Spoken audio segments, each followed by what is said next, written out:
Hey guys, you're watching CarTopic, and today we're going to be talking about the open-wheeled daily driver. In other words, we're going to be talking about the Caterham 7. Now, I understand that most of you guys don't know what an open-wheeled car is, so let me explain, as it's pretty self-explanatory. Just like the name suggests, an open-wheeled vehicle is a car where the wheel is open and exposed, unlike most cars where the wheel is hidden underneath the fender inside the car. But anyways, let's just jump right into it. Now, the very first year of the Caterham 7 was in 1973, but this car was originally made by Lotus from 1957 to 1973, when the rights to the car were sold.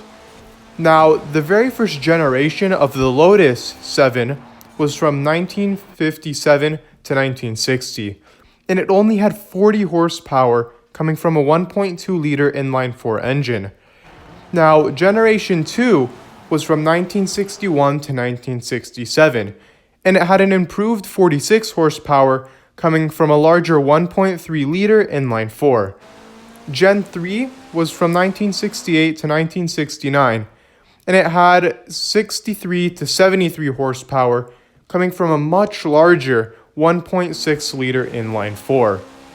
Now, the very last fourth generation of the Lotus 7 was made from 1970 to 1973, and it had standard 71 horsepower throughout, coming from the same 1.6-liter inline-4 from the Gen 3. Now, due to tax issues, Lotus sold the Caterham 7 to Steel Brothers and Caterham, but Caterham is the only one that still makes it to today. Now, Caterham ran out of the kits that Lotus provided them just a year after acquiring the 7.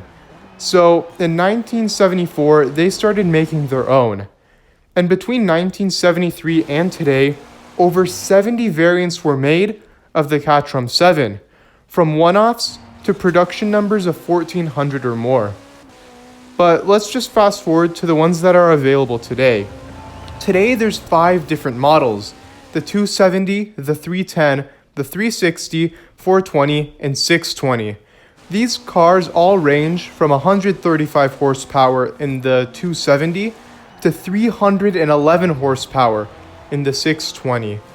Now, these cars today are so fast, and they're just a front and rear wing away from being a proper Formula One car. But these cars are kind of interesting, so why would they be a great daily driver? Well, first of all, let's just get the obvious out of the way. It's a street-legal car. And second of all, it's a 2-seater. Most open-wheeled cars are actually 1-seater, just like the Bach Mono.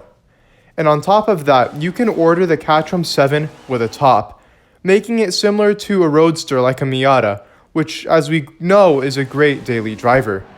It also has a decent-sized trunk. Most open-wheeled vehicles don't have any trunk at all, or if they do, it's very small and right next to the engine. But the Caterham 7 has a fairly decent-sized trunk that you can probably fit quite a few bags in. And finally, the Caterham 7 is insanely customizable to each and every customer. If you want to upgrade your car from a 270 to a 310, you're able to take it to their factory and they'll upgrade the car for you. But let's just say you want a softer ride, you can take it there and they'll put it on softer suspension of the 270. But let's just say you want horsepower from the 620, but you still want it to be nice and comfortable without those bucket seats. That's okay, they can do that as well. In fact, there's essentially hundreds of different ways you can order your car from Caterham to get the perfect car for you. So overall, it's a great daily driver, and especially for being an open-wheeled car. Now, anyways, thank you guys so much for watching today's video. I really hope you enjoyed, and I really hope you learned at least a few things about the Caterham 7. Please be sure to like, comment, and subscribe if you enjoyed today's video, and be sure to let me know down below in the comments what you thought of today's video, as well as if you have any ideas for future ones. I'll be sure to make it happen to the best of my ability. Also, I just wanted to let you guys know that we do have an Instagram page for this channel, so if you like what we're doing here, please be sure to check it out. But anyways, thanks again, and I'll see you guys next time on CarTopic.